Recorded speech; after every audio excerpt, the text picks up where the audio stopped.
na cheo kubwa sana. So Naamani kwa kiwango yake, Naamani angeweza kutuma mtu aende na angeweza kuita mtu aje kwa sababu ya rank ambaye alikuwa naye. Na hii inaonyesha kwamba Naamani ni mtu ambaye hata kwa pesa si kwamba alikuwa mchache. Unajua huwezi kuwa kwa rank ya juu sana na hata kimapato yako ni kidogo. Na ndio maana unaangalia hapa kwa serikali yetu, mara nyingi watu wanapata offices za rank za juu, wanaulizwa kwamba net worth yako ni ngapi. Tusimwesikia wakati wa vetting wanaulizwa net worth ya mtu iko ngapi. So I want to believe that Naamani net worth yake ilikuwa ya juu pia. Lakini Naamani akiwa kwa kiwango cha juu, kuna kitu ambaye ilikuwa inamsumbua kwa maisha ambaye haikuwa inaheshimu rangi yake. So Naamani ni mtu ambaye ni amri jeshi mkuu ya Washami, lakini huyu Naamani ako na ugonjwa ya ukoma ambaye haiheshimu pesa yenye ako naye. Ugonjwa ambaye haiheshimu mali ambaye yuko naye. Ugonjwa ambaye haiheshimu mamlaka ambaye Naamani ako naye. So hii inaonyesha kwamba hata kama ni matibabu, pengine Naamani angetafuta personal doctor kwa sababu ya rank ambaye alikuwa naye. Bwana Yesu asifiwe. So kilichokuwa kinahangaisha maisha ya Naamani ilikuwa inapita fahamu ya madaktari. Kwa sababu I want to believe hata kama kulikuwa na mahospitali zote Naamani alienda, lakini hiyo ugonjwa ilikata kupona. Kumbe ugonjwa ambao ilikuwa kwa maisha ya Naamani ilikuwa inahitaji Mungu. So inaonyesha kuna vitu zingine ambazo zinatendeka kwa maisha ya wanadamu ambaye hata kama uko na pesa haina suluhisho. Ni Jehova ndio yuko na suluhisho. Halo? Hebu kila moja nipungie mkono hivi. Kila moja. So sikia. Naamani ako kwa kiwango ambaye anaheshimiwa. Naamani hata pengine watu wakienda kwa mikutano Naamani lazima aongee. Lakini kitu ambaye namkula Naamani, anahitaji Mungu kuingia kwa maisha yake ndio apone. So inamaanisha kumbe kuna vitu kwa mwili wetu ambazo hata kama watu wanameza dawa life support, dawa inakupatia inaitwa palliative care, lakini Mungu anakupatia total healing. So unachohitaji ni Mungu kwa zile shida ambazo zimeshinda pesa yako. Bwana Yesu asifiwe. Sukuma mtu kidogo kwa mkutano, mwambie unahitaji Mungu. Wakati mwingine pesa inaweza ikakununulia kitanda, lakini huwezi kukupatia usingizi. Halo? Watu wanaweza badilisha diet kwa sababu ya pesa walie naye, lakini huwezi nunua appetite na pesa. So kuna vitu ambazo mali za kawaida huwezi peana. Nahitaji Mungu atende. Haleluya. Na ndio natangaza kwa jina la Yesu, Mungu atutendee mambo ambaye yanashinda mali yetu. Ile kitu ambaye imeshinda watu wa kwenyu Jehova kutendee. Jina la Bwana libarikiwe. So sikia, Biblia inasema kwa familia ya Naamani, kuna wakati moja ambaye Washami walikuwa na vita na wana wa Israeli, na Washami wakaweza kunyakua msichana moja ambaye alikuwa mfanyikazi sasa kwa nyumba ya Naamani. Biblia inasema huyu msichana akiwa kwa nyumba ya Naamani akajiwazia mwenyewe, kwa sababu anaangalia bosi wake anateseka na ugonjwa, lakini anajua kuwa Israeli kuna mtu ambaye Naamani kama anaweza tembea nayo hawezi tembea na ugonjwa. Jina la Bwana libarikiwe. Sikia, Naamani maisha yake anahurumiwa na mfanyikazi wa nyumba yake. So huyo msichana anaambia mke wa Naamani ambaye alikuwa anamsaidia kazi katika nyumba, anasema laiti bwana wangu angejua kuna nabii Israeli, angetembea na mtu kama huyo, angepona. Inaonyesha kwamba kwa maisha yetu tunahitaji nabii. Kuna vitu huwezi toboa pasipo na nabii. Bwana Yesu asifiwe. Kuna watu Unahitaji neno kunenwa kwa maisha yako ndio vitu zingine zibadilike. Hata ukikuja nikupee chumvi, nikupee kitambaa, sitakusaidia. Nahitaji kukupatia neno ndio ikusaidie. Bwana Yesu asifiwe. Haya, kila moja nifanyie hivi, kila moja. So sikia. Ikiwa injili ambayo ninakuhubiria iwezi kusaidia, basi mimi sina msaada wako. Nirudie tena. Ikiwa injili baba yangu anafundisha kwa hii nyumba iwezi kusaidia, basi baba hana msaada wako. Kwa sababu injili ya baba ni kutoka kwa Mungu. Na kama Mungu hawezi kusaidia, baba hawezi kusaidia. Unahitaji nabii wa maisha yako. Na huyo nabii anaungana na Mungu. Na ile maneno ambayo anazungumza yanabadilisha maisha yako. Bwana Yesu asifiwe. So sikia. Mfanyikazi kwa nyumba ya Naaman anamhurumia Naaman. Anaambia mke wa Naamani, huyu jamaa angejuana na nabii ambaye yuko Samaria, angeishi kwa hii ugonjwa ambaye inamsumbua. Ule mke anasikia hii ripoti na hii maneno inafika kwa wengine. Wanaenda wanaambia Naamani siri ambayo msichana kumbe ako naye hapa ambaye wao hawajui. Biblia inasema na ripoti ikawa imepelekwa kwa mfalme wa Israeli. Na mfalme wa Israeli yeye ni kiwango ya kukua mfalme, lakini mambo ya rohoni hawezi akayaona.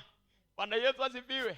Unajua huyu ni mtu ambaye yuko na uwezo ya kuongoza. Kama hapa nchi yetu tuko na president, yuko na uwezo wa kuongoza taifa, lakini mambo ya rohoni hawezi akayaona. Hiyo ndio maana kama kanisa lazima tusimame wima ili tukaweze kutengeneza nchi yetu kwa maombi. Ile maneno ambayo rais hawezi ona kwa macho ya kawaida, sisi tunauona kwa macho ya rohoni na tunaiombea na inatendeka. Biblia inasema Job chapter 22 verse 28, nitasimulia jambo na itatendeka. So mambo yakitaka kuharibika katika taifa, sisi tunanena mambo mazuri na ile tumenene nafanya nini? Yanatendeka. Bwana Yesu asifiwe. Haya, nifanyie hivi kwa sababu naona wengine wameanza kusinzia. So sikia. Mfalme wa Israeli hakuwa na uwezo wa kusaidia Naaman. So mfalme wa Israeli Bible inasema na akaingiwa na uchungu. Na in fact hata machozi yake yakaanza kutoka kwa sababu ya maneno ambayo nasikia kutoka kwa Naaman. Biblia inasema na hii ripoti ikaenda na ikafikia nani? Ikafikia Elisha. Bwana Yesu asifiwe. Hiyo wakati Elisha ndio alikuwa prophet ambaye Mungu alikuwa anamtumia. Unajua zamani za kale Mungu alikuwa anatumia manabii kwa sababu ya kupeleka ujumbe. So sikia. Naaman ripoti yake anafika kwa Elisha. Elisha anatuma ripoti kwa Naaman, anawaambia leteni nani? Leteni Naaman. Naaman aje. Elisha ni prophet, anaamini Mungu wake. Hata akimuita Naaman, ako na ujasiri shida ya Naaman yeye atatatua. Haleluya. Kuna shida zingine waganga hawezi tatua bwana. Kuna shida zingine wachawi hawezi tatua. Bwana Yesu asifiwe. Gonga mtu na mabao, mwambie usidharau nabii wewe. Haleluya. Kuna shida zingine kwa hii maisha tunahitaji watu wa kutusimamia kwa pengo. Saa zile nyinyi mnaenda kazi, baba amebaki akiwaombea.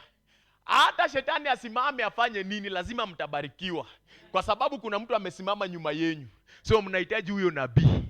Jina la Bwana libarikiwe. Biblia inasema mheshimu nabii na nyinyi mtafanikiwa. So nabii wa nyumba hii ni nani? Ni baba. Jina la Bwana libarikiwe. Unajua kuna watu kwa hii maisha ambaye hata makanisa zile wanaenda, they have their spiritual fathers. Lakini ukisikia mtu anazungumza vibaya kuhusu spiritual father wako, wewe unakuwa mstari ya mbele kusengenya tena na wewe. Badala wewe usimame na yeye useme hapana, wacha kuongea kuhusu baba yangu kwa sababu he is my father. Jina la Bwana libarikiwe. Na unajua ni hatari sana ukizungumza vibaya kuhusu baba yako wa kiroho. Kwa sababu unamzungumzia vibaya na kesho ukikuja na kuombea. Jua maombi ambayo nakuombea itageuka kuwa baraka kwako. Itageuka kuwa machozi. Utakuwa unalia unashindwa nani alikuroga. Na wacha nikwambie, mama yako ama mzazi wako anaweza kukuroga, lakini baba wa kiroho anaweza kukuombea hiyo laana itoke. Na baba wa kiroho akikuroga, akizungumza maneno mabaya kuhusu maisha yako, nani atakutolea? Jina la Bwana libarikiwe. Sukuma mtu kidogo aliye kando yako, mwambie tafadhali kuwa na macho ya kiroho. Bwana Yesu asifiwe. Sasa sikia, Naaman anatoka kule akiwa na wafanyikazi wake na farasi. Naaman anaenda kukutana na Elisha. Biblia inasema wakati Naaman alifika, Naaman alikuwa anatarajia aone kama Elisha atatoka kule ndani aje amwekelee mikono kwa ugonjwa wake wa ukoma. Lakini Elisha anaamini Mungu wake akiwa kule ndani. Anatuma Gehazi, anamwambia enda umwambie huyo Elisha, wewe enda ukaoge kwa maji ya Yordani, uingie kule mara 7 na utapona. Bwana Yesu asifiwe. Sikia, Naamani akijiangalia na anaangalia ranki yake na anaangalia maisha yake. Kitu ya kwanza, Naaman naoni alisaidiwa na msichana ambaye alikuwa mfanyikazi wa nyumba yake. So Naamani anafika kiwango ambaye anaingiwa na kiburi. Kwa nini huyo mtumishi wa Mungu hawezi toka akuje anilaki hata niombe kama ameniguza? Bwana Yesu asifiwe. So sikia, Biblia inasema Naaman akajiuliza, kwani ananiambia niende nioge kwa mto ya Yordani? Kwani Abana na Farpari, mito ya Dameski, si bora kuliko maji ya Israeli? So yeye anaangalia maji ya kwao, akupona kule, hapa ndio ponyaji wake iko, lakini anaingiwa na kiburi. Na waambia wapendwa, kiburi ni mbaya. Kiburi itakudanganya umefika na kumbe hujafika. Ndio kumbe maisha yako pengine yameanza. Sukuma mtu mwambie usidharau mtu. Wakati unadharau mtu, hiyo ni njia moja ya kuonyesha kiburi. Jina la Bwana libarikiwe. Sikia, kuna dada moja ambaye alikuwa amesoma. Msichana alienda mpaka university. Na kwa masomo yake hakuwa na kazi. So huyu msichana alikuwa anashindwa na anaweza pata kazi wapi. So na kwa sababu amesoma, amekuwa na maringo. Hata watu wakimwongelesha hataki kuongeleshwa na watu, anaangalia ranki ya watu wa kuongelesha. Akitembea kwa barabara anaweza kukuangalia na madharau. Na ana kazi. Bwana Yesu asifiwe. Hebu kila mmoja nipungie hivi, nifanyie hivi. Unajua nikishuka hapa nitamsha wale wanalala. So sikia, huyu msichana akawa ameishi muda mrefu sana kama ana kazi. So amefanya mpaka applications za kazi na bado hapati kazi. Ameenda mpaka kuombewa kwa church, bado hapati kazi. Jina la Bwana libarikiwe. Wakati mwingine jawabu lako linakosa kupatikana kwa sababu kuna kiburi. Ukibarikiwa kidogo na nunua macho ino, naanza kuangalia watu kama headmaster. Bwana Yesu asifiwe. So sikia, udada akawa na maringo kiwango hiyo. So siku moja akiwa anatembea kwa barabara, anajiuliza na nitatoa kazi wapi? Akaconsult watu wa familia yao.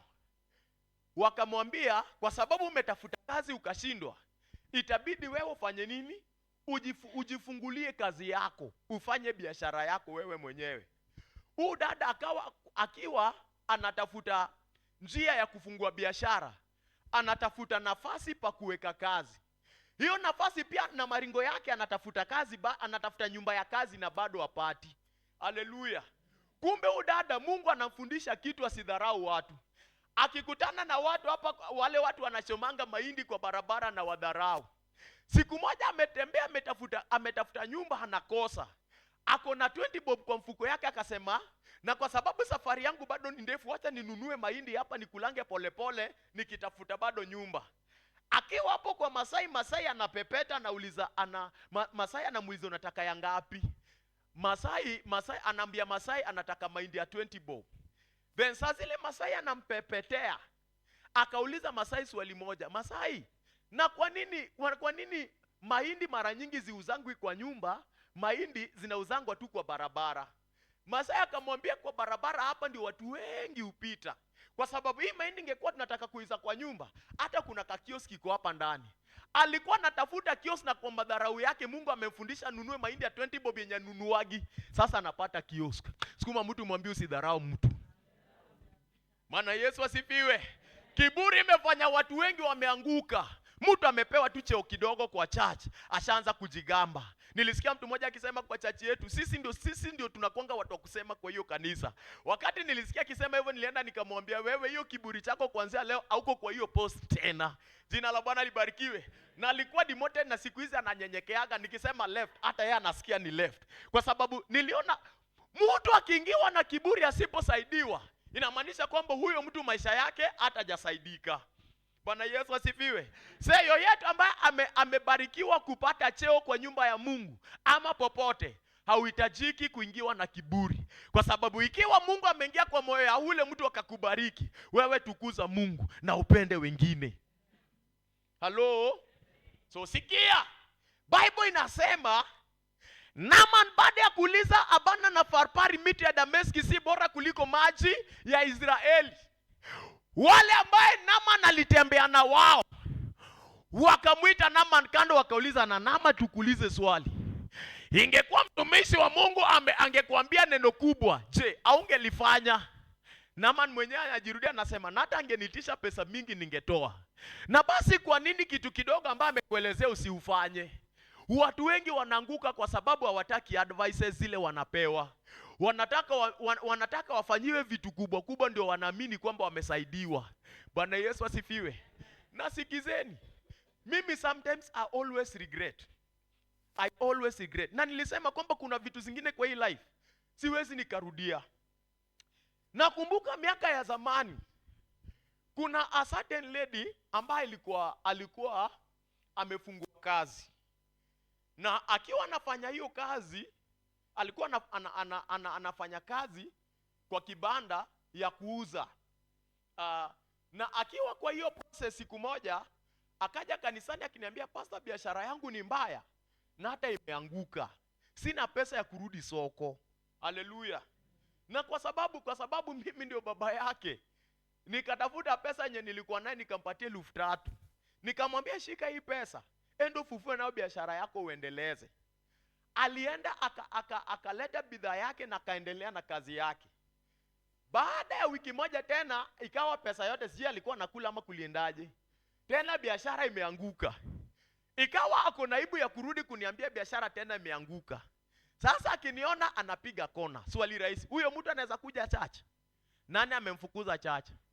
Si ni pastor amemfukuza? Bwana Yesu asifiwe. So mimi nimelana hard kwa hii maisha kwamba kuna watu kiwasaidia kwa hii maisha wakifail, hawatajarudi mahali huko. Wanatoroka, wataki kukuja mahali huko. Jina la Bwana libarikiwe. Sukuma mtu mwambie Mungu ndio anabariki. Jina la Bwana lipewe sifa. So sikia, Biblia inasema na Naaman wakati aliulizwa kwamba, na Naaman, mbona umeambiwa tu jambo kidogo hii unakataa kufanya? Si ukubali tu ufanye tu jambo hii kidogo ambaye mtumishi wa Mungu amekwambia. Naaman sasa anakubali. Anasema, na kwa sababu mmenishawishi, basi wacha niende nifanye vile mmeniambia. Sasa sikia mahali topiki yetu yanaingia. Biblia inasema Naaman akaenda kwa maji ya Yordani, akajitumbukiza mara ya kwanza. Naaman hakupona. Bwana Yesu asifiwe. Haijalishi uko na miaka ngapi kwa salvation. Unaweza kuwa uko na miaka mingi kwa wokovu na bado hujapata kitu. Inaonyesha kwamba kwa Mungu pengine ulishaingia mara moja. Jina la Bwana libarikiwe. Kwa sababu pengine 100 years to man is like a day to God. So Mungu anaweza fanya siku yako moja airuhusu iende muda mrefu. Anagojea wewe uende uingie mara ya 7. Jina la Bwana libarikiwe. Naamani anaingia mara ya 2 na bado haponi. Kuna watu wamekuja kanisani wakiwa na desire ya kitu ambao wanataka Mungu atende. Jehova asipoifanya aonekani kanisani tena. Kazi yake ni kuzunguka makanisa, anaenda huko, na msaada wake ipatikani. Wacha nikwambie ndugu yangu, dada yangu, wewe kama utashikilia mali moja, siku ya 7 yako yakifika, miujiza itazaliwa. Hai, unanisikia kweli? Bwana Yesu asifiwe. Kwa hivyo haijalishi umeokoka miaka ngapi. Mimi nilikuwa naamini Mungu wakati mmoja kwamba Mungu anipatie pesa niende nijenge nyumba. Nakumbuka kuna days tulikuwa tunaenda Katoloni, na kitabu cha Habakuk kuna mali panasema andika chini maono yako. Bwana Yesu asifiwe. So sikia, nilikuwa naiandika chini, tukienda Katoloni, naiombea, naambia Mungu, si siku moja unipatie nyumba, kwa sababu nilikuwa na ile nyumba Waluya wanaita Isimba. Mnajua hiyo? Amen. Hebu nifanyie hivi kila moja. Pale nyuma watu wanalala. Hebu guzalie kando yako, mwambie mimi ni mlinzi wako tafadhali. Ya, kama nalala hebu muamshe. Kama nalala tafadhali, si nisikie tu. Kama nalala muamshe. Kama analala muamshe. Kama analala muamshe. Bwana Yesu asifiwe. Haya, nifanyie hivi. Wengine wanaogopa kuamshana juu unaona ujamani mkubwa. Mimi ndio nimesema. Hawezi kufanyia kitu na ni mimi nimesema. Usikia? Nilikuwa naenda Katoloni nikiamini Mungu anibariki. Naambia Mungu utanipatia nyumba siku gani hata mimi nitoke kwa Isimba. Na waambia wapendwa, maombi zile nilikuwa naomba Katoloni ilienda muda mrefu, na baadaye siku moja nikishapata pesa nikajenga hiyo nyumba. Nilishukuru Mungu sana. Hiyo Sunday ambayo ilikuwa inafuata baada ya kufanya mambo ya ujenzi, nikarudi kwa kitabu nikaona tarehe ambayo niliandika mambo ya nyumba ni miaka 10 imeisha. Sasa wewe umeomba 2 years na unakufa moyo. Hata in fact tuliingia church last month na sasa unaona ni kama hiyo kanisa haina power. Bwana Yesu asifiwe. Yaani wewe umeokoka na zile unajua, sikizeni wapendwa. Kuna watu wako kanisani kwa sababu ya ugonjwa ambaye ilipona kwao. Wanajua wakitoka kanisani ugonjwa itarudi. Hiyo ndio maana wako church. Na nisikia. Kuna watu wako church kwa sababu ya kitu pastor wanawapatiaga. Pastor akikosa kuwapatia hawatarudi. Halo. Kuna watu wanakuja kanisani kwa sababu wanajua wasipokuja kanisani laana za kwao zitawafuata. So wanakuja kanisani kujiprotect. Hawako na nia ya kumtumikia Mungu, wamekuja wajiprotect na maombi ya pastor. Ifanye namna hii. So sikia. Ukiwa uliokoka na unaamini Mungu akutendee jambo. Naamani aliingia mara ya kwanza. Pengine ni mara ya kwanza yako. Lakini leo tunataka kuamini Mungu. Kuna moja ama wawili ambaye itakuwa ni siku yake ya 7 ya kuenda na miujiza. Haleluya. Si watu wote pengine wataenda naye, lakini yule mtu ambaye ako na imani usiku huu, huyo ndiye ataenda naye. Naamani akaingia mara ya 3. Akitoka kijiangalia, anaona na ni kweli bado sijapona. Ugonjwa yangu bado haijatoka. Wacha nikuambie wapendwa. Biblia inasema kitabu cha 1 Thessalonians chapter 5 verse 17 inasema na muombe bila kukoma. Halo? So wakati mtu anakuja church leo, unakuja church leo na kesho yake haukuji church, nafasi yako ya kubarikiwa inakuwa postponed. Amen. Sikia hii. Can I ask a question, church? Hello? Does God hear all languages? And does God speak all languages? Does God speak all languages?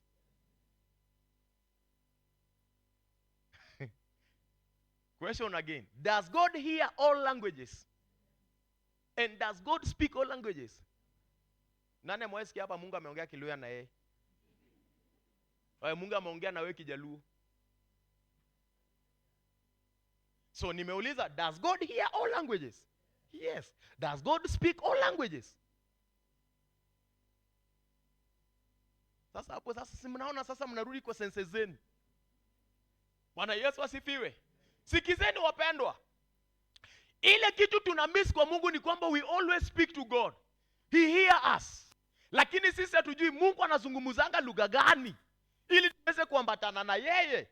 Wajaluo ukiwapata kwa kona moja wataongea lugha moja kwa sababu wao ni Wajaluo pamoja. Tukiwa watu wa Mungu tunafaa kuongea lugha moja na Mungu. Bwana Yesu asifiwe. In the days of Elijah, Biblia inasema Elijah akaambia manabii wa Baal tukutane. Akawaambia kwamba wanatoa nini? Wanatoa dhabihu. Na ile ambayo itateketea kwa moto ambayo itatoka mbinguni, huyo ndio Mungu ambaye ataabudiwa.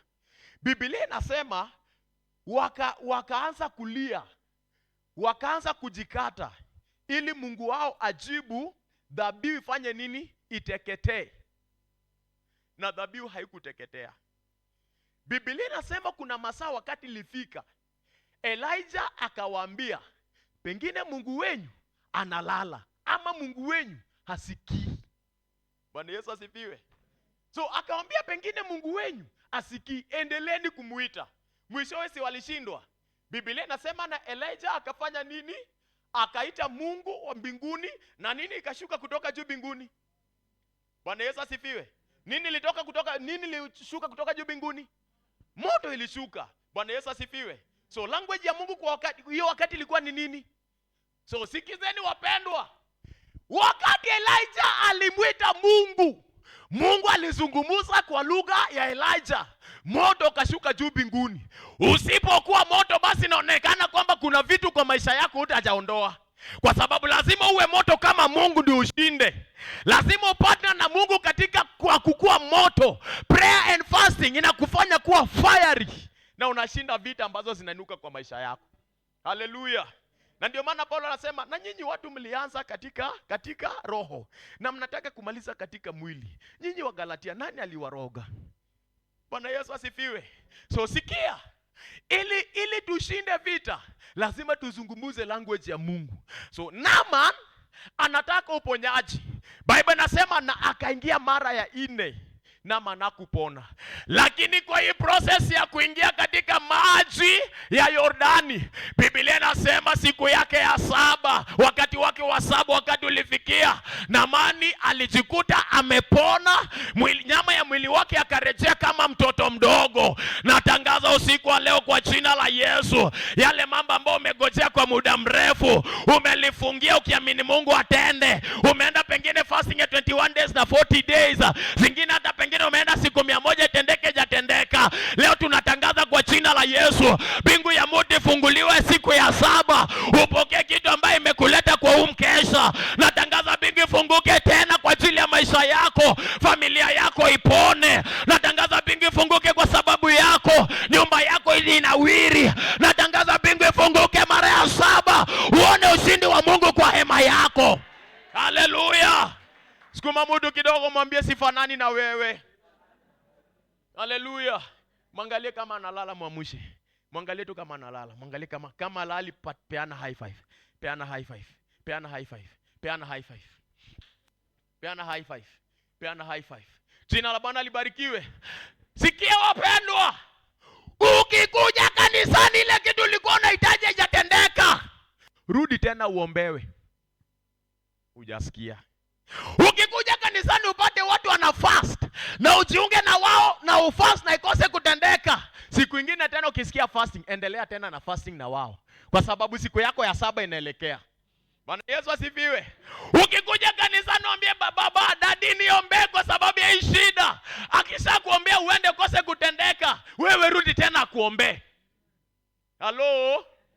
Kuna watu wananipigianga simu wananiambia, pasi kuna dada moja siku moja alinipigia simu, akaniambia, "Pastor uko wapi?" Nikamwambia niko kanisani. Nikamwambia, "Niambie shida yako." Akaniambia, "Pastor, shida yangu ni kubwa sana yenye haitaki simu. Mimi nataka tu nikuje mahali huko angalau uniombe kama umenekelea mikono shida yangu itoke."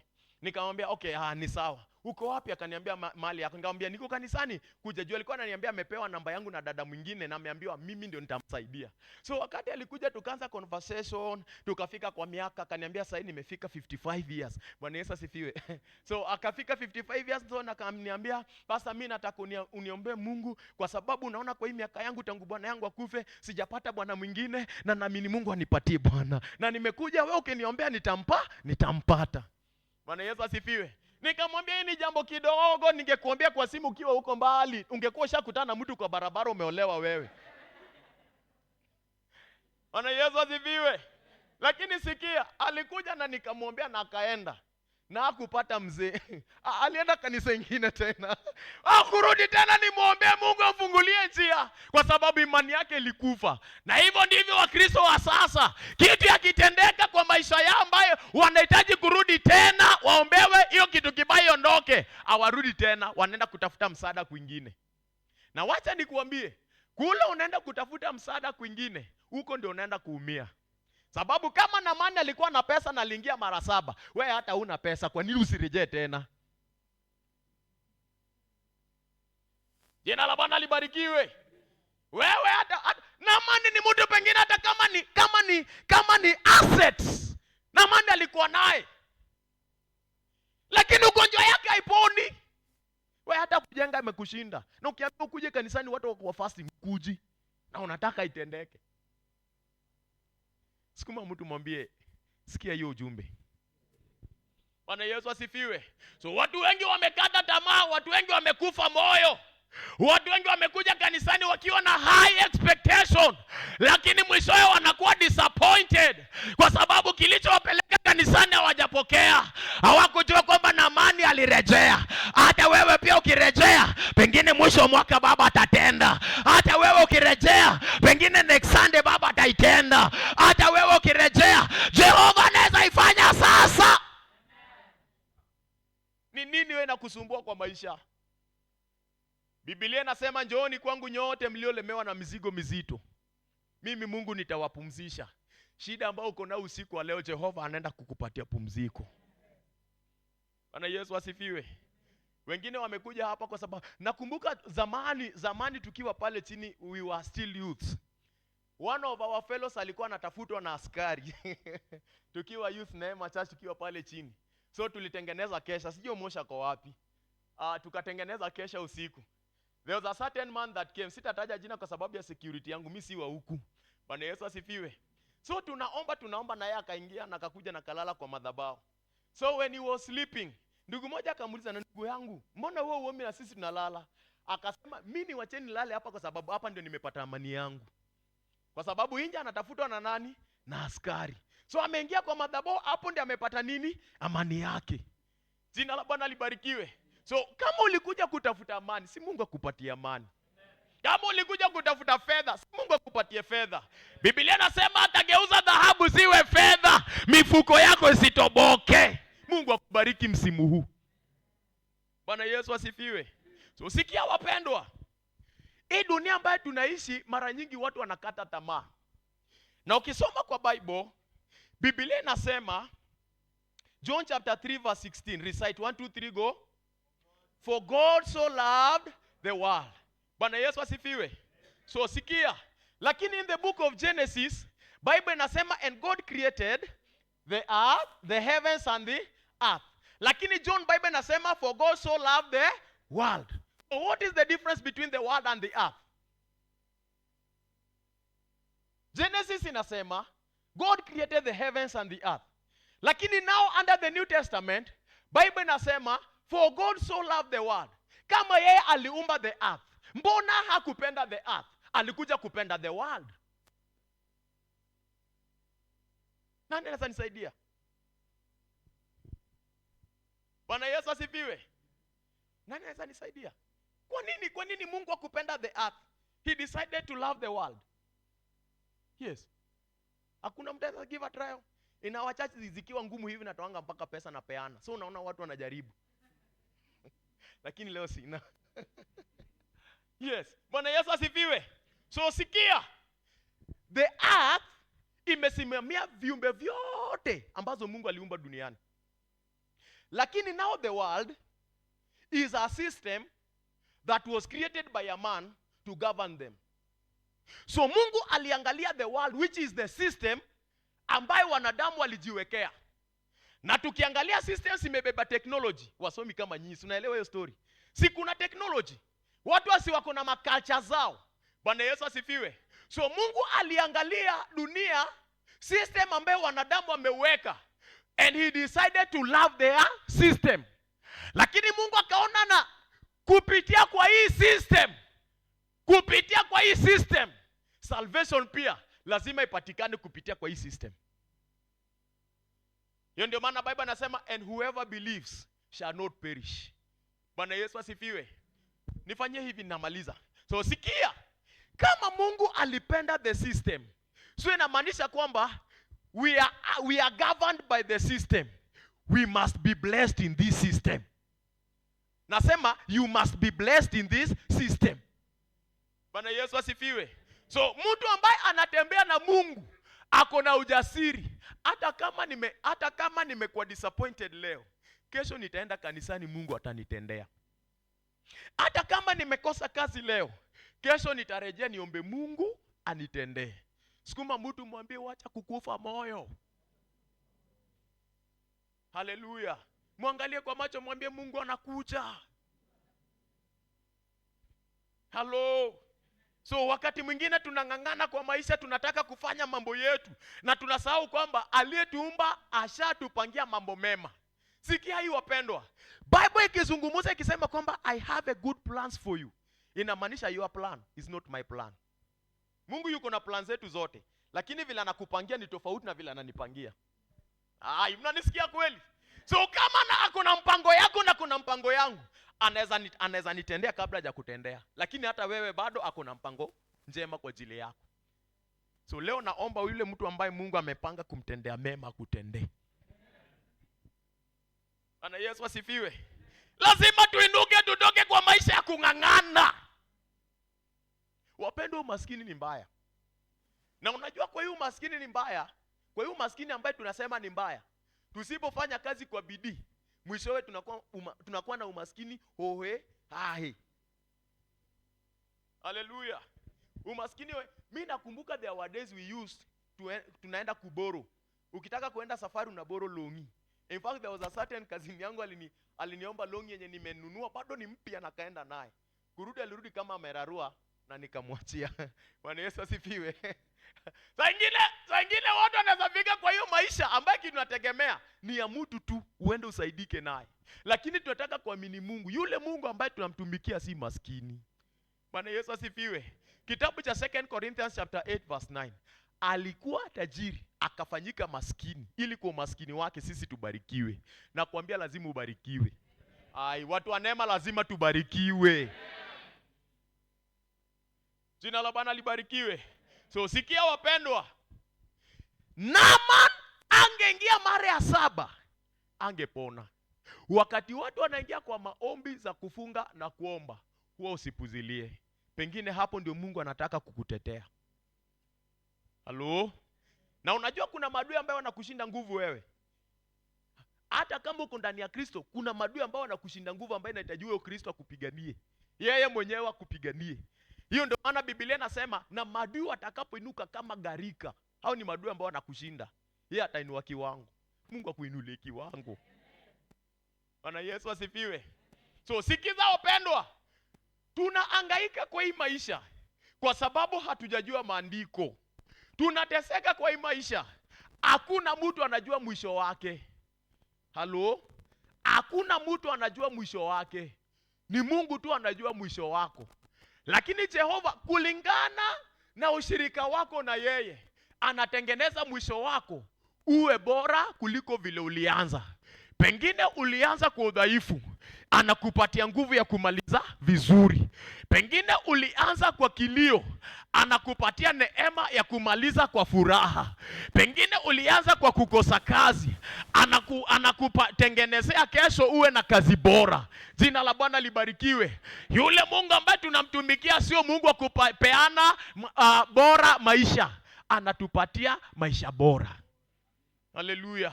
Sikuma mtu mwambie uko na maisha bora. Kama nalala mtingize kidogo mwambie uko na maisha bora. Nimekwambia kama hawezi kupiga niko hapa mimi ndio nakutuma. Bwana Yesu asifiwe. So sikia wapendwa, tunataka kuamini Mungu kuingia kwa kiwango kingine na Mungu.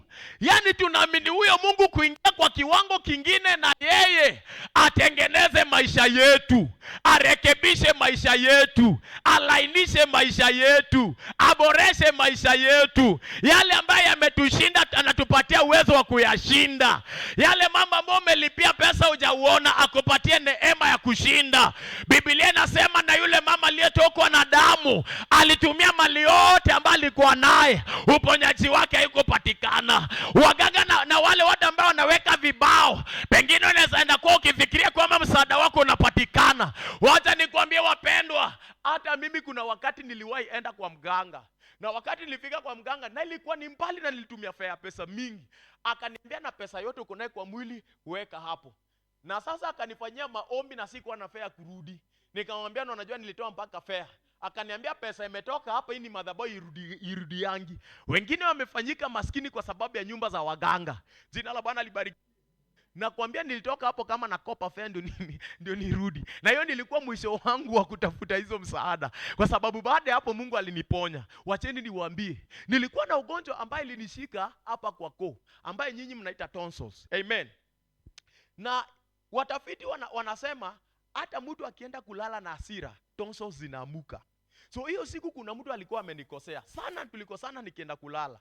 Na sikulala kama tumesameheana. Nilikuwa nimelala kama niko na hasira nikisema na kesho asubuhi jamaa tutaonana na yeye. Na tonsils zikaamuka zikaanza kuninyonga. Na rafiki yangu wa kwanza nilikuta. Wapendwa, saa nyingine angalia marafiki ambao uko na wao. Kuna wale ukiwa na wao kwa hii maisha yako haiwezi endelea. Akaniambia na hii shida yako najua mwenye anaweza kukusaidia. Hizo wakati nilikuwa ninaishi pale Korokocho karibu na kwa Lejo. Huyo jamaa kanibeba kanipeleka hapo kwa Lejo na wakachukua rizari. Nakwambia nilinyoroshwa vizuri. Hapa hata mimi nasema ni vizuri kwa sababu ilikuwa vizuri. Na nikapewa maji ingine imetengenezwa, imewekwa kakitu, sijui inaitwa cinnamon. Wale wanajua hizo story. Akaweka hizo vitu na maji ilikuwa na calabash kubwa. Akaniambia, "Kunywa hiyo kitu." Na baada ya kukunywa nikawacha dhao. Bwana Yesu asifiwe. Akaniambia by jioni utakuwa umepona. Nakwambia jioni ndio kulala linishinda zaidi. Wakati nilirudi akaniambia na dawa ile tulikupatia jana ilikuwa ya low quality. Itabidi utafute 1500 tukufanyie ibada mzuri. Bwana Yesu asifiwe. Nawaambia wapendwa, sikia, hiyo kitu ilifanya nikajibeba, nikaenda mpaka kwa mganga mahali panaitwa. Palikuwa panaitangwa sijui nini direct. Makungeni direct. Najua Makungeni direct. Sijui ni pastika huko. Nikaenda huko. Nikafanyiwa ibada. Na nikafunikwa na kitambaa na nikawekewa ubani na nikameza hiyo moshi. Na unajua ukiwa kwa moshi ya ubani na hizo vitu una sweat. Si wale wanajua. Wamama wale wako hapa si mnajua watoto wakiwa na misses mnafanyanga hizo vitu. Bwana Yesu asifiwe. Nikatoka Makongeni nikifikiria sasa mimi nimepona na nikamwachia 2000. Nikajua mimi shida yangu imeisha. Hiyo ndio siku ambayo sikukula. Sasa nikiwa naenda kazi nasumbukana.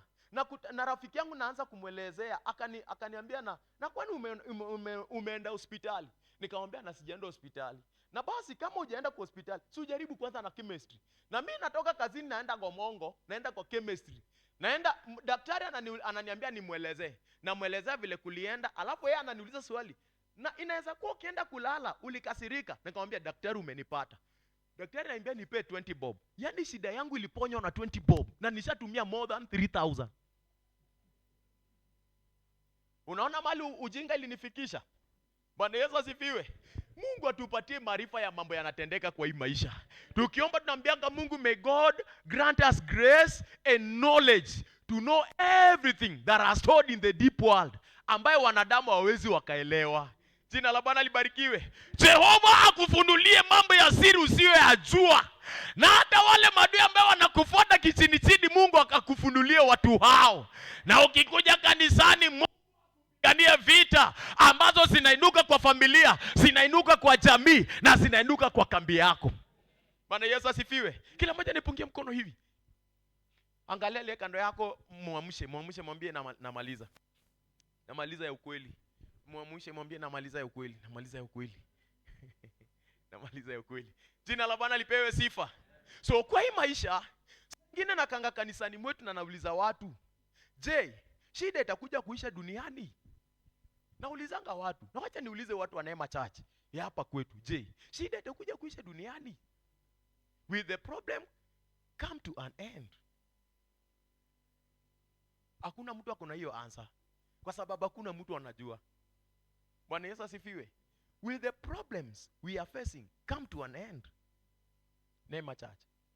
Will the problems we are facing come to an end? Okay, can I ask another question? Je, dunia itaisha?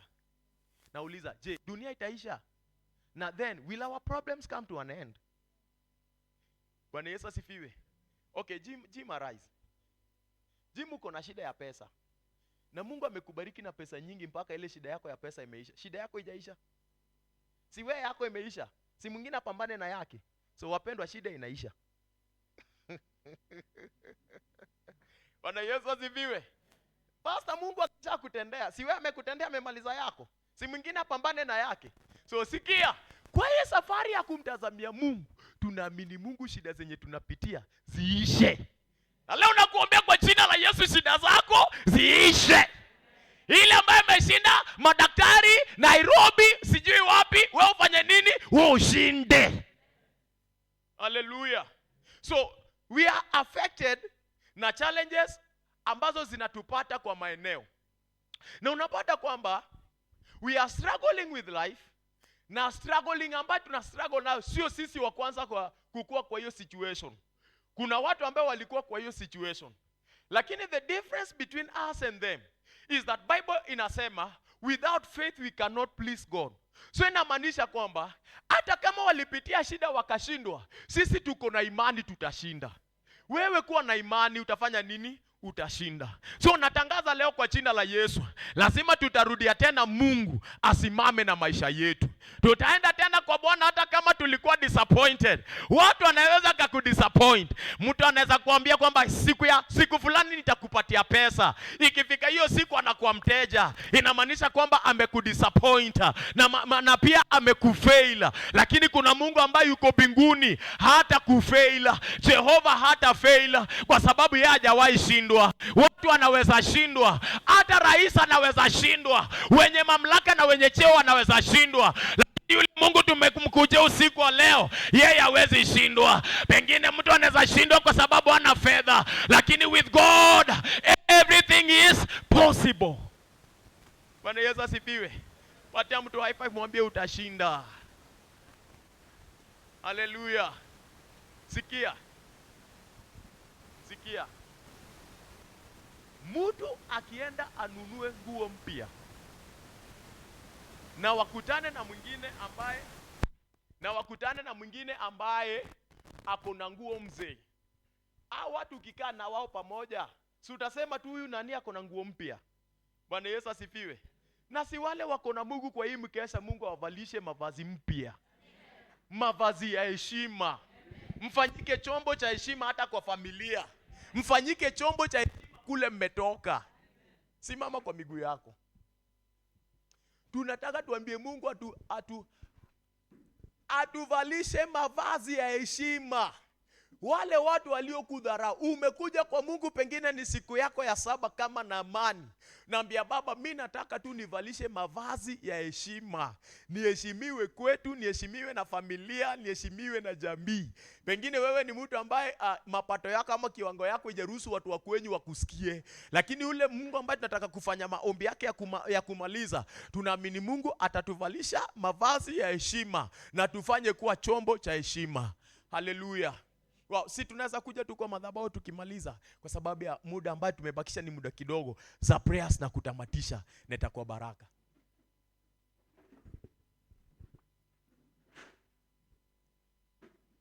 Ya kujeni tu kwanza kwa haraka ndio nitakaribisha baba. Okay, hii songi. Si tunaweza nisongesha hii kidogo nyuma, ndio watu wapate space pengine. Be blessed as you come. Chasa kwa wapi? Chasa uruke upande hapa. Asante. Be blessed. Bwana Yesu asifiwe. Wangapi wanataka kukua na heshima kwa familia zao? Nataka kukua na heshima. Yaani umedharauliwa kiwango kwamba hata wewe pia unaamini Mungu upate heshima. Na unajua kuna watu ambao wanakudharau kwa hii maisha kwa sababu ya kiwango yako. Hallelujah. Mimi kuna wakati ambaye nilikuwa kwa hiyo situation ambaye hata kitu kitakikana kwetu mimi siwezi pigiwa simu. I have my sister ambaye ni tajiri. Mambo yote yakitokea yeye ndiye anapigiwa simu. Yeye anasuluhisha hizo vitu zote. Mimi nitasikia tu vitu zote zile suluhisho. Lakini niliingia kwa hii maombi ambaye nawaambia Mungu nivalishe mavazi ya heshima hata mimi niheshimiwe kwetu. Walikuja kugundua kumbe hizo vitu kabla hawajafanya wanahitaji kucontact mtu mwenye naomba. Ndio hizo vitu zao zikuwe successful. Kwa sababu walikuwa wanazifanya na mwishowe zinaanguka. Bwana Yesu asifiwe. Tunataka tuamini Mungu atuvalishe mavazi ya heshima. Sema Bwana Yesu, siku ya leo mimi ni kiumbe kipya ndani ya Yesu. Biblia inasema bila wewe siwezi jambo lolote. Biblia inasema tawi lisilozaa hukatwa na kutupwa, lakini tawi lizalo husafishwa likazaa tena. na likazidi kuzaa. Baba, kwa jina la Yesu, ninaomba nifanyike tawi linalozaa kwa jina la Yesu, ili niheshimiwe, nizae kwa biashara, kwa kazi ya mikono, nizae kwa watoto, nizae kwa jamii, kwa jina la Yesu. Baba wa mbinguni, mavazi ambayo nimevalishwa ya madharau, ya kuchukiwa, ya kuonewa, ya kukataliwa, ya aibu, ya kutengwa, hiyo mavazi na ikataa kwa jina la Yesu. Sema Bwana Yesu, natangaza leo kwa jina la Yesu, kila mavazi ambaye nimevalishwa ya uchawi, ya uganga, ya ushirikina, kwa jina la Yesu, hiyo mavazi na ikataa kwa jina la Yesu. Sema kwa jina la Yesu, kila mavazi ambaye nimevaliwa mabaya ya kukwama mali moja, sema vazi ya kurandaranda, ya kutangatanga, ya kuzunguka zunguka, ya kutoelewana na madada zangu na mandugu zangu na familia yangu, sema kwa jina la Yesu, hiyo mavazi ninaikataa. Sema leo hii kwa jina la Yesu, kila mbegu iliyopandwa kwa maisha yangu ya uchungu, ya huzuni, ya mahangaiko, kwa jina la Yesu leo nakataa.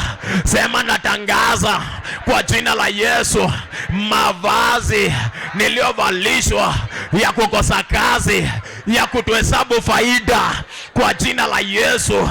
Sema vazi ya hasara, ya magonjwa, ya maradhi, kwa jina la Yesu na ikataa. Sema leo hii kwa jina la Yesu, kila mbegu na kila pando ambaye imepandwa kwa maisha yangu ya kunizuia kuheshimiwa, kwa jina la Yesu ninakataa. Sema natangaza kwa jina la Yesu, kila vazi ya aibu ninakataa kwa jina la Yesu. Sema kila vazi ya kukwama mali moja ninakataa kwa jina la Yesu. Sema natangaza kwa jina la Yesu, mavazi ya uharibifu kwa kazi yangu, kwa ofisi yangu, kwa biashara yangu ninakataa kwa jina la Yesu. Sema kwa jina la Yesu, vazi ya kimapepo, vazi ya majini, vazi ya uganga iliyo juu yangu nakataa kwa jina la Yesu. Sema natangaza kwa jina la Yesu, kazi ya maadui, maadui wa rohoni na maadui wa kiasilia ambaye wamenifanya nihangaike, mavazi ya utumwa ninakataa kwa jina la Yesu. Sema natangaza kwa jina la Yesu, mavazi ya kukopa deni na kulipa madeni ninakataa kwa jina la Yesu. Sema mavazi ya ukame ninakataa. Sema mavazi ya talaka ninakataa. Sema mavazi ya njaa ninakataa. Sema mavazi ya kuombaomba ninakataa kwa jina la Yesu. Sema natangaza kila vazi ya pingamizi ninakataa kwa jina la Yesu. Sema kila mavazi za lawama, za kusingiziwa ninakataa kwa jina la Yesu. Sema natangaza vazi ya kimashetani ambaye nimevalishwa. Sema kwa imani vazi ya kimapepo ambaye nimevalishwa, za ndoto mbaya mbaya ninakataa kwa jina la Yesu. Sema vazi ya maumivu ninakataa kwa jina la Yesu. Sema vazi ya kulalamika ninakataa kwa jina la Yesu. Sema vazi ya vita kwa jamii yangu, kwa maeneo yangu ya kazi, vita kwa huduma yangu, ninakataa kwa jina la Yesu. Sema vazi ya utasa, ninakataa kwa jina la Yesu. Sema vazi ya kuchanganyikiwa, ninakataa kwa jina la Yesu. Haya, endelea kuomba ukikataa. Unakataa kitu ambacho hutaki, unakataa mavazi mbaya, unakataa mavazi ya njaa, unakataa mavazi ya kung'ang'ana na maisha, unakataa mavazi ambayo umevalishwa usiku wa manane. Wengine wamevalishwa mavazi ya kuhangaika, ya kuteseka, ya kutolewa, ya kutooa, ya kutokuwa na familia ya amani.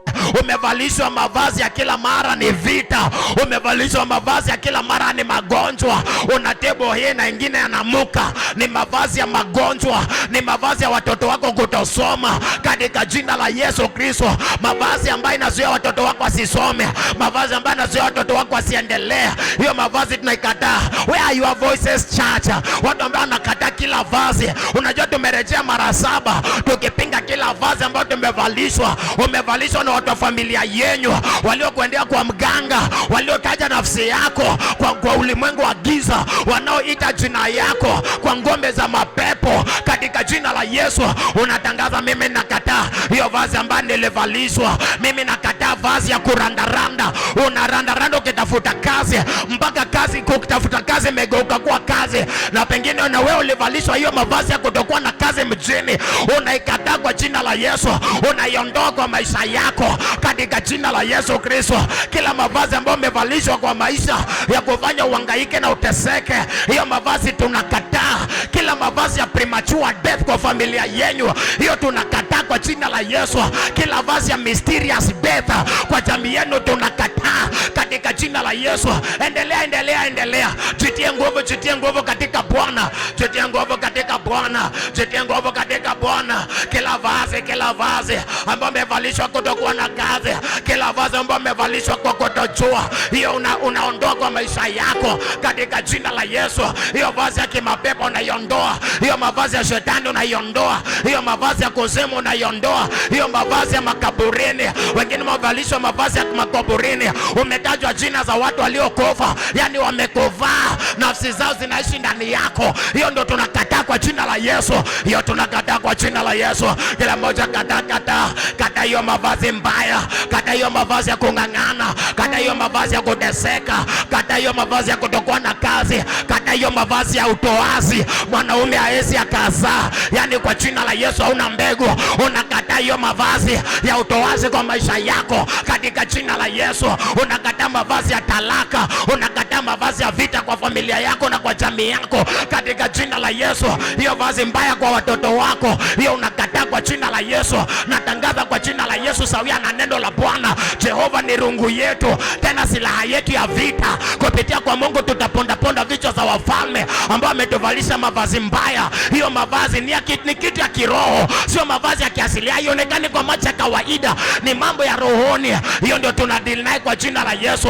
Kila mara ukipata kazi, baada ya muda unachishwa kazi kwa sababu umevalishwa mavazi mbaya. Tunatangaza kwa jina la Yesu na kwa damu ya Yesu Kristo, hiyo vazi lazima iondolewe. Hiyo vazi lazima iondolewe. Vazi ambaye mtu akipata kazi, baada ya muda hata kampuni inafunga kwa sababu kuna vazi mbaya umevalishwa kwa hii maisha. Lazima Jehova kuvalishe mavazi ya heshima, ufanyike chombo cha heshima. Kwa hivyo kataa kila vazi ambayo umevalishwa, ambaye hata ukisimama mbele ya watu wanakukataa, maoni yako hayawezi yakasikizwa kwa sababu umevalishwa mavazi ya kukataliwa. Tunatangaza kwa jina la Yesu, hiyo vazi ambayo omba,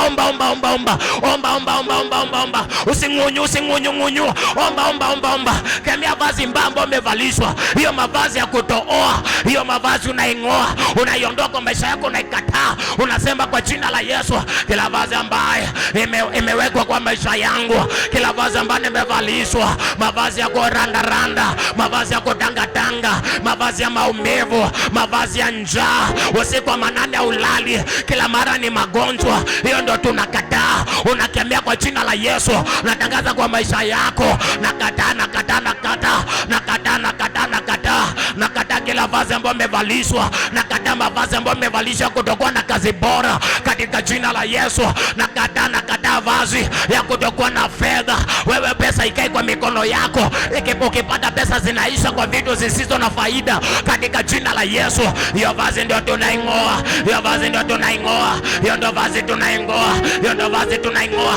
Endelea, bado hujawaka moto, wengine bado hawajawaka moto. Tunakataa hiyo vazi mbaya, tunakataa hizo vazi mbaya.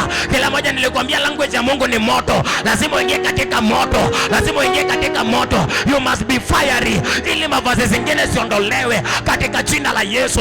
Au utalipa hongo ndio maisha yako iendelee. Hiyo vazi mbaya lazima ingolewe. Kila moja kwa hiyo mavazi shabada bada, hiyo mavazi nangolewa. Ndio hiyo power, ndio hiyo power, ndio hiyo power, ndio hiyo power. Hiyo mavazi iondolewe. Ile kitu ambayo imejificha kwa maisha yako, imejificha kwa sababu umevalishwa mavazi ya siri. Hiyo mavazi ya siri ngolewe.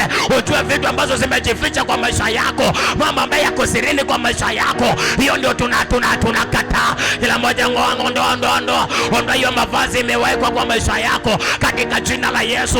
Hiyo mavazi mbaya, hiyo mavazi ya kutojenga, hiyo mavazi ya kutorudi kwenyu, hiyo mavazi mbaya iondoe. Ikatae katika jina la Yesu. Watu wameanza kupenya, watu wameanza kushika moto. Tuendelee zaidi ya hapo, tuendelee zaidi ya hapo. Usizembee. Hiyo vazi ambaye unakuwa promised na mwisho unakuwa disappointed kwa sababu umevalishwa mavazi mbaya. Hiyo tunakataa. Hiyo mavazi tunakataa. Wewe ni mtu ambaye ulisoma lakini huna kazi ya maana kwa sababu uko na vazi ambayo umevalishwa kutokuwa na kazi bora. Hiyo ndio tunakataa. Naikataa hiyo vazi. Nakwambia ukikataa itajitoa, ukikataa itang'oka katika jina la Yesu. Jehova ni rungu yako, Mungu ndio rungu yako. Lazima hiyo vazi toweke, lazima hiyo vazi iende kwa maisha yako kwa jina la Yesu. Baba mbinguni, kwa jina la Yesu naomba neema ya Mungu ya kutusaidia vita, neema ya Jehova ya kutusaidia kupiga vita katika jina la Yesu. Vita zetu haziko katika nyama wala damu. Silaha za vita vyetu ziko na nguvu ndani ya Mungu. Zina uwezo wa kuondoa kila vazi ambaye ilivalishwa na wachawi, vazi ambaye ilivalishwa usiku wa manane watu walipolala, vazi ambaye ilivalishwa na watu waliokufa katika jina la Yesu. Hiyo vazi tunang'oa, hiyo vazi naiondoa kwa maisha yako kwa jina la Yesu. Hiyo vazi naiondoa kwa maisha yako kwa jina la Yesu. Hiyo vazi naiondoa kwa maisha yako kwa jina la Yesu. Hiyo vazi naondoka, hiyo vazi nang'oka, hiyo vazi nang'oka, hiyo vazi nang'oka. Iondoe kwa maisha yako. Kuna mysterious sicknesses ambazo unaona kwa maisha yako. Ikatae. Hiyo magonjwa sio yako. Zingine ni za kutumwa, zingine za kuachiliwa katika jina la Yesu. Zingine za kukua inherited. Natangaza hiyo vazi, nakwambia kwa jina la Yesu.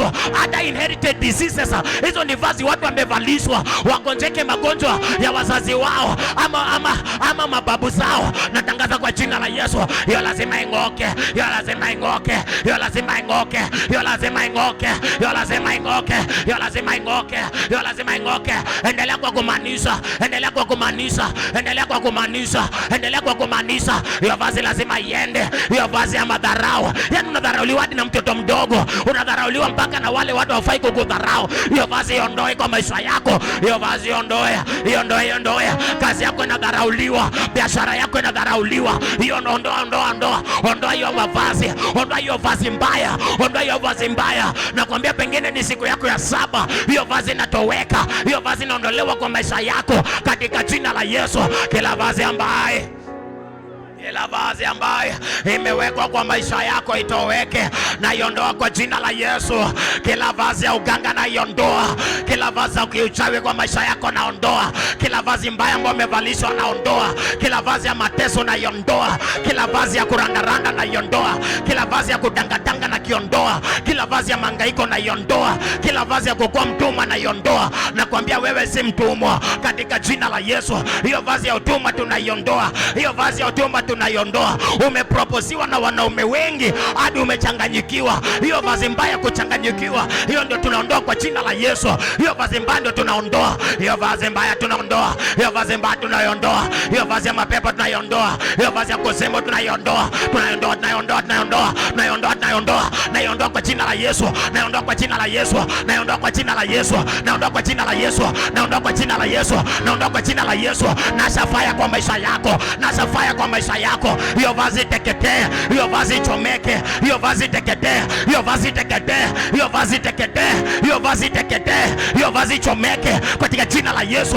Nachoma hiyo vazi ambayo imekufunga. Nachoma hiyo vazi ambayo umevalishwa. Nateketeza hiyo vazi ambayo inakusumbua. Nachoma hiyo vazi na iteketeza kwa jina la Yesu.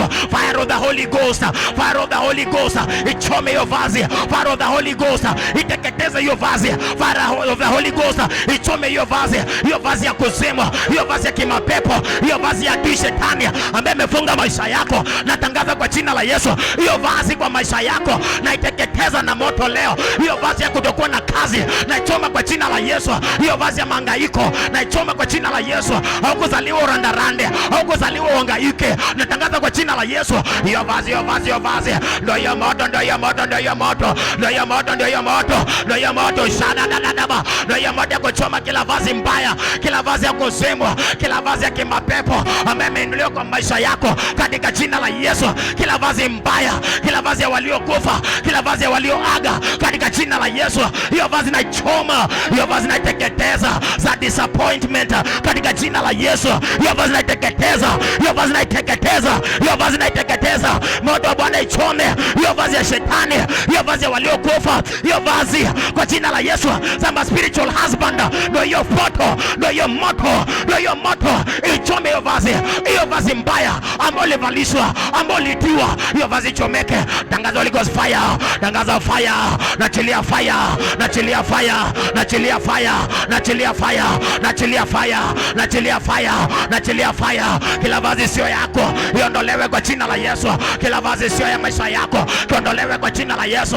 Kila vazi sio yako, hiyo vazi ya kutokuwa na ndoa nzuri, hiyo vazi kwa jina la Yesu nakataa. Hiyo naichoma na moto, nachilia moto, nachilia moto, nachilia moto, nachilia moto, nachilia moto, nachilia moto, nachilia moto kwa jina la Yesu. Nachilia kwa jina la Yesu. Natangaza siku leo ila vazi kwa maisha yako naiondoa kwa jina la Yesu. Ya mahangaiko na kuteseka katika jina la Yesu. Ila vazi ya magonjwa, ya maradhi, ya disappointment, ya maswali mengi, ya kulalamika naiondoa kwa jina la Yesu. Power ishuke kwa maisha yako. Nguvu za Mungu rabadabadabadaba embredeke deboria embredeke oshanda matelia zekeanda lekoposha baba bonda mandele boshabea lepetea leboza reposia kataya kwa jina la Yesu. Hiyo vazi ondolewe kwa maisha yako. Natangaza kwa jina la Yesu na kwa damu ya Yesu. Ila vazi ambayo shetani ameondoa kwa maisha yako, ila vazi siku leo naiondoa, naiondoa vazi mbaya ya shetani, vazi mbaya ya adui, vazi mbaya, vazi mbaya kwa jina la Yesu. Naachilia moto wa Mungu wake kwako, moto, moto, moto wa Mungu ya kuteketeza mavazi ya shetani, mavazi ya uganga, ya kiuchawi, ya majini, kila vazi ambaye imetumika kwa maisha yako kwa jina la Yesu, ya inherited diseases. Ndio hiyo fire, ndio hiyo fire, fire, fire, fire. Shalala bada bada bada ba ragada bashanda kwa jina la Yesu. Moto wa Mungu wake kwako Baba mbinguni kwa jina la Yesu. Naita moto wa Jehova, naita moto wa Mungu iwake kwa hii nyumba kwa jina la Yesu. Utukufu wa Mungu jaze nyumba hii na nguvu za Mungu zijaze pembe zote za nyumba hii. Tuvalishe mavazi ya heshima, mavazi ya heshima, mavazi ya heshima, mavazi ya heshima, mavazi ya heshima. Roho ya kurandaranda nakemea kwa jina la Yesu. Utawala mapepo ya kutangatanga nakemea kwa jina la Yesu. Nguvu za giza za kukushusha moyo nakemea kwa jina la Yesu. Utawala mapepo ya kukugandamiza nakemea kwa jina la Yesu. Hiyo vazi mbaya kuhangaika Nairobi, hiyo vazi mbaya kuhangaika mjini, hiyo vazi mbaya kuteseka mjini, natangaza kwa jina la Yesu haitafanya kazi kwa maisha yako, haitafanya kazi kwa ujana wako, haitafanya kazi, haitafanya kazi katika jina la Yesu. Naachilia moto, naachilia moto, naachilia moto, naachilia moto, naachilia moto, naachilia moto, naachilia moto. moto, naachilia moto, naachilia moto, naachilia moto. Rabada bada bada bada bada bada shala da da baganda bada boria zekea leko boria zekete baba boa, kwa jina la Yesu na kwa damu ya Yesu. Ramakosi ataya, pokea vazi mpya, vazi ya heshima. Watapokea vazi la heshima, pokea vazi ya heshima, pokea vazi ya heshima, pokea vazi ya heshima, pokea vazi ya heshima, pokea vazi ya heshima, pokea vazi ya heshima, pokea vazi ya heshima. Uheshimiwe na familia, uheshimiwe kwa boma yenu, uheshimiwe, uheshimiwe, uheshimiwe, uheshimiwe, uheshimiwe, uheshimiwe, uheshimiwe, uheshimiwe mama, uheshimiwe, uheshimiwe. Heshima ingie, heshima ingie by all means, heshima ingie by all means. Naachilia power juu yako ya lokoria shekete lekoporia bada bada boza yandele bosha baba boria rakoporia seketaya lekobosha baba bonda mandele bosekeyanda ramakosi ataya lekoria shekete. Pokea vazi ya heshima, pokea vazi ya heshima, vazi ya heshima kwa familia, vazi ya heshima kwa ndoa yako, vazi ya heshima kwa familia yenyu, vazi ya heshima kwa boma yenyu. Uheshimiwe na wale waliokukataa, uheshimiwe na wale waliokupinga, uheshimiwe na wale waliokunenea vibaya, uheshimiwe na wale watu waliokuacha katika jina la Yesu. Pokea hiyo neema ya heshima, pokea neema ndugu yangu ya heshima, pokea neema ya heshima. Uheshimiwe kazini, uheshimiwe na waliokutangulia, uheshimiwe kwa familia ambayo umetoka, uheshimiwe na madada zako na mandugu zako. Natangaza kila moja neema ya kuvalisha mavazi ya heshima. Ndio hiyo neema ya Mungu ya kuvalisha watu mavazi ya heshima, watavalisha mavazi ya heshima, mavazi ya heshima, mavazi ya heshima, mavazi ya heshima, mavazi ya heshima, mavazi ya heshima, ya heshima kwa jina la Yesu. Mavazi ya heshima kwa maisha yako, mavazi ya heshima kwa maisha yako, mavazi ya baraka kwa maisha yako, mavazi ya kuinuliwa, mavazi ya kibali. Ukubalike, uliyekataliwa ukubalike, uliyekataliwa ukubalike, uliye na mshahara ndogo mshahara wako ipande katika jina la Yesu. Uliye na kazi duni, Mungu akupatie kazi kubwa, kwa sababu kuna mavazi ya heshima yanaingia kwa maisha yako. Ndoa yako haitavunjika, amani ingie, kwa sababu kuna vazi ya heshima kwa maisha yako kwa jina la Yesu. Pingamizi inakoma, pingamizi yanafika mwisho katika jina la Yesu. Natangaza kwa jina la Yesu vazi ya heshima, vazi ya heshima, vazi ya heshima. Ufanyike chombo cha heshima, ufanyike chombo cha heshima, ufanyike chombo cha heshima, ufanyike chombo cha heshima, ufanyike chombo cha heshima, ufanyike chombo cha heshima, ufanyike chombo cha heshima. Wewe ufanyike chombo cha heshima, chombo cha heshima kwa familia, chombo cha heshima kwa boma, chombo cha heshima kwa madogo zako na madada zako. Fanyika chombo cha heshima. Natangaza kwa jina la Yesu, haukataliwi tena, haudharauliwi tena katika jina la Yesu. Kila falme ambazo zinainua kudharauliwa, hiyo naweka chini ya miguu yangu, naziteketeza kwa moto. Kila ngome ambayo inafanya udharauliwe, naichoma kwa moto. Kila ngome za waliokufa inafanya udharauliwe, nateketeza kwa moto katika jina la Yesu. Kila chombo ambayo imetumika kufunga maisha yako, hiyo natangaza na iharibu katika jina la Yesu. Kila chombo ambayo imetumika kufunga maisha yako, naharibu kwa jina la Yesu. Kila kamba za maisha yako ninakatakata, nakata kila kamba ya madharau, nakata kila kamba ya kuonewa, nakata kila kamba ya kuchukiwa, kila pingu za chuma nakata kwa jina la Yesu. Kila pingu za kutokuwa na familia, za kutokuwa na jamii, hiyo ninakata. Nakwambia power inashuka kwako, moto wa Jehova inawaka juu yako katika jina la Yesu. Chochote kilichokwama, nakwambia nguvu za Mungu rapo shada rabada boria eko shade kwa jina la Yesu. Unafanyika chombo cha heshima, unafanyika chombo cha heshima, ufanyike chombo cha heshima, ufanyike chombo cha heshima, ufanyike chombo cha heshima. Kule unafanya kazi, kiwango ipande, mshahara iongezeke. Ufanyike chombo cha heshima, ufanyike chombo cha heshima katika jina la Yesu. Kwa boma yenyu ufanyike chombo cha heshima, kwa madada zako, kwa mandugu zako ufanyike chombo cha heshima katika jina la Yesu. Ufanyike chombo cha heshima, ufanyike chombo cha heshima. Jehova anakuinua kwa kiwango kingine. Upokee heshima, upokee heshima, upokee heshima, upokee heshima, upokee heshima, upokee heshima katika jina la Yesu. Usidharauliwe tena, usikataliwe tena, usionewe tena, usichukiwe tena kwa jina la Yesu. Tusonge tu ya mwisho tukimaliza. Wale wako kule nyuma kujeni tu tukimaliza sasa. Kujeni tu tukimaliza. Wah. Unajua kukataliwa pia ni ugonjwa. Mtu anaweza kataliwa kwa familia mpaka anashindwa kwani mimi niliwafanyiaga nini? There was a certain lady aliuliza mama yake, "Mom, nionyeshe mama yangu anakuanga nani kwa sababu nashindwa zile shida ninapitia." Wah. Sema kwa jina la Yesu. Natangaza siku ya leo ninavalishwa mavazi ya heshima kwa jina la Yesu. Kila hatua ambayo ninapiga ni heshima. Kila ofisi ambayo naingia kuna heshima. Kila huduma ambayo nahudumu kuna heshima. Biashara nitakayofanya kuna heshima. Kazi ya mikono ninayofanya kuna heshima. Kwa familia yangu, kwa nyumba yangu, kwa kambi yangu kuna heshima. Kwa ukuta wangu kuna heshima kwa jina la Yesu. Sema natangaza kwa jina la Yesu nina heshima. Sema napokea roho. Sema napokea roho. Sema Yesu kaa. Sema Yesu kaa kwangu. Sema Yesu kaa kwangu. Sema Yesu kaa kwangu. Sema Yesu kaa kwangu.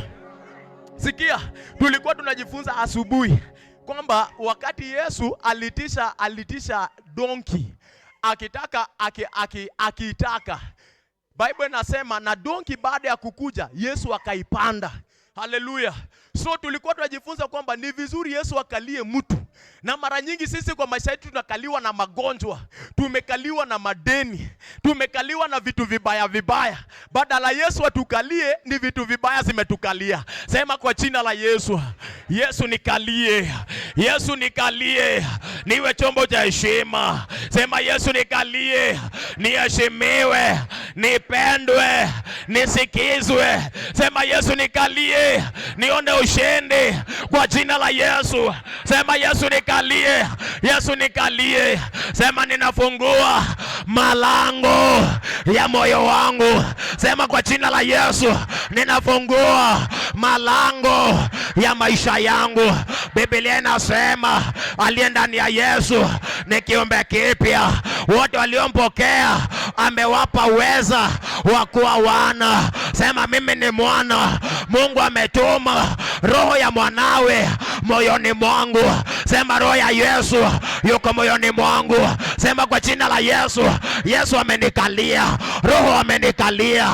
Niko na ushindi, niko na amani, niko na baraka, niko na kibali, niko na furaha kwa jina la Yesu. Chochote ninaguza inafanikiwa kwa jina la Yesu. Chochote naanzisha inafaulu kwa jina la Yesu. Sema leo hii Yesu yuko ndani yangu kwa jina la Yesu. Sema magonjwa iko mbali na maisha yangu. Sema maradhi iko mbali na maisha yangu. Sema ukuta wangu kuna amani. Sema hema yangu kuna chakula. Sema kambi yangu kuna furaha. Yesu amenikalia. Sema watoto wangu wanasoma kwa jina la Yesu. Sema natangaza ninahesabu faida kwa jina la Yesu. Sema leo hii Yesu amenikalia, maono yangu yanatimia. Anza kushukuru Mungu. Shukuru Mungu. Ambia Baba pokea sifa. Ambia Baba pokea sifa. Ambia tu Baba pokea sifa. Ambia Baba pokea sifa. Pokea sifa. Asante Bwana, asante Bwana, asante Bwana. Asante Bwana, asante Bwana, asante Bwana. Baba tunakushukuru, Simba wa kabila ya Yuda tunakuinua. Mtakatifu wa Israeli pokea utukufu wote. Yesu wewe ni Mungu mwema. Yesu wewe ni Mungu wa kweli. Jehova asante kwa baraka zako, baraka za rohoni. Asante Bwana. Baba, hizo baraka za rohoni unazibadilisha na zinakuwa baraka za kiasilia. Tunazipokea kwa imani, tunazipokea kwa imani, tunazipokea kwa imani. Asante Mfalme kwa yale mambo umetenda usiku wa leo Jehova. Simba wa kabila ya Yuda umetupigania, umetuonyesha wokovu wako Bwana, umekutana na hoja zetu Bwana. Tunakushukuru Mfalme. Yesu tunakuinua, Jehova tunakuinua, Yesu tunakuinua. Simba wa kabila ya Yuda tunakuinua. Umebadilisha majina yetu Yesu, umebadilisha majina yetu, umetubadilisha majina Bwana. Asante Mfalme kwa sababu umetufika mavazi mpya Bwana. Umetuondolea mavazi ya madharau, umetuondolea mavazi ya mateso, umetuondolea mavazi ya madeni, umetuondolea mavazi ya magonjwa, umetuondolea mavazi ya kukosa, umetuondolea mavazi ya madharau. Baba tunakupenda, tunakuinua Baba wa mbinguni, kwa jina la Yesu tunakupa utukufu. Asante Simba wa kabila ya Yuda kwa sababu umekuwa mwema, umetuonyesha neema yako kwa njia kubwa. Mfalme wa falme, umetutetea, umetupigania kila aina ya vita. Tunaondoka hapa tukiwa na ujasiri, tukiwa na imani ndani ya Jehova kwamba Mungu ametutetea. Baba umetutangulia, Yesu umetutangulia, Jehova uko mbele yetu. Asante Bwana, adui hizi akatupata, maana umetuzunguka na ukingo wako. Wewe ni mwaminifu. Asante Jehova, tunakupenda Yesu, tunakuinua. Pokea utukufu wote Simba wa kabila ya Yuda, tunakuheshimu. Asante Bwana. Pigia Jehova makofi mazuri. Pigia Yesu makofi mazuri. Pigia Yesu makofi mazuri. Baba tunakupenda Yesu, tunakuinua. Jina lako litukuzwe. Asante Bwana. Na ni kwa jina la Yesu Kristo tumeomba. Kwa jina la Yesu Kristo tumeomba. Amen, amen. Bwana Yesu asifiwe. Kalia tu kiti chako kwa dakika kidogo tu, tumebaki na madakika tu.